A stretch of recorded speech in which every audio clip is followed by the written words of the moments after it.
Naimbag na bigat kada kayo amin, dagiti Salmo 23. Danyo ti agpas pastor.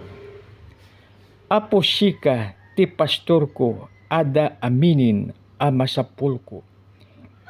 Iti nalang to akaruutan, pagina nainag, iti sibay dagiti, dandanom, ti mata linaay idalamnak. Ipaay mo kanyak ti baro apigsa. Tarabuyinak iti tumutup adalan kas inkarim. Oray pay no pigit ni patay tinaglasatak sa anak to nga agbuting taada ka kanyak. Ti sarukod kin basto mo salak ni bandak. Mangisaganak ka iti padaya nga agpay kanyak. Iti imatang dagiti kabusor ko.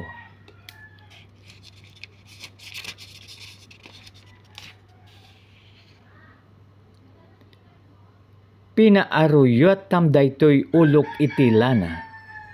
Kid aliplipyas ti kutak awan duada a kamayugto kanyak.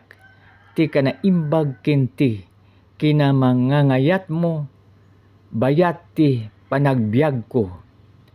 Kit agtiang ko nga agnanayon iti balay mo. Ilocano version, sa Filipino version or Tagalog version.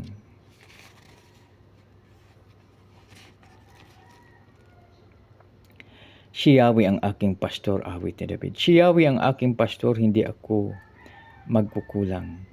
Ipinahinlan niya ako sa luntiang pastulan at inaakay niya sa tahimik na batisan.